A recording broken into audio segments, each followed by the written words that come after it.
Kif aħna ħbib nispera li tinsabu tajbin il-video ta' l-analiżi għal provi ta' kwalifikazzjoni tal-Grand Prix ta' Spanja.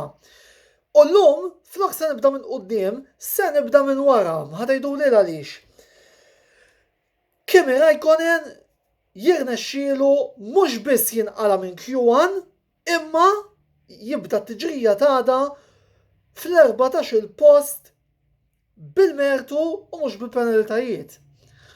U ovvjament il-partitarji ta' Kimi Räikkönen l-ewwel wieħed jien għaliex jiena alright forsi tafuni bħala ultra tal-McLaren imma jiena posta hawnhekk apparti għall-Inter u għall-McLaren għal Kimi Räikkönen dejjem kien hemm.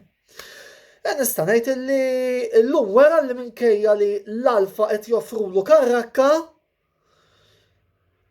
xorta waħda it-talent ta' Kimi minkejja wkoll fatt li dis-sena f'Ottubru ħelaq 41 sena għadu hemm illa li kien kapaċi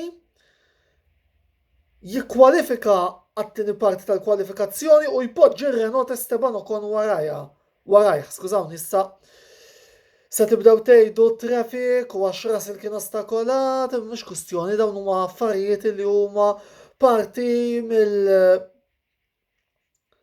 mill-provi ta' kwalifikazzjoni, bad luck il-ħadd ieħor, good luck to Kimi minn naħa tiegħi ngħidlu bravo, grande Iceman għaliex bil-laqx li qed ittik l-Alfa xorta nixlak tagħmel provi ta' kwalifikazzjoni nsejħulhom onorevoli. Minnaħa l-oħra, business as usual, Hamilton l-ewwel Bottas it-tieni Verstappen it-tielet huma affarijiet li ormai naħseb hija il-kolonna sonora tal-Formula 1 2020. Sergio Perez minnaħa l-oħra jirramel ritorn tajjeb ħafna mill-pożittività tal-misħu ta' Covid u jikkwalifika raba. Bravo l-Mexico, applaus ukoll anki ta' ritorn li jagħmel. U fil-ħames post nsibu li l-sieħbu Lance Stroll b'Alexander Albon jagħmel is-sitt pożizzjoni prattikament l-affarijiet qegħdin fil-fażi normali tagħhom. Warahom Carlos Sainz u Lando Norris is-7 u 8, jiġifieri għal darb'oħra wassalna żewġ karozzi fl-aħħar fażi tal-kwalifikazzjoni nistgħu ngħidu li bravi il-Carlos u Lando li rnexxielhom jispiċċaw is-7 u 8 jidħlu tnejn fi Q3. Ovvjament issa m'għandhomx l-għażla ta' tires li bhom jistgħu jibdew it-tiġrija, għażla ta' tires illi għandu Sebastian Vettel illi spiċċa l-provi ta' kwalifikazzjoni fil-11 il-post l-eżatt.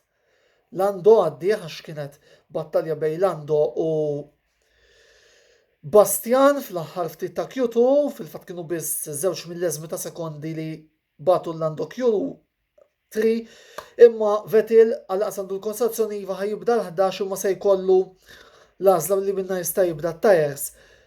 Charles Leclerc se jibda d-9 bi Pierre Gasly jerġa' jagħti riżultat sodisfaċenti l-Alfa Tauri illi ser jibdew fl-10 post. Għada it-tluq se jkun ultra importanti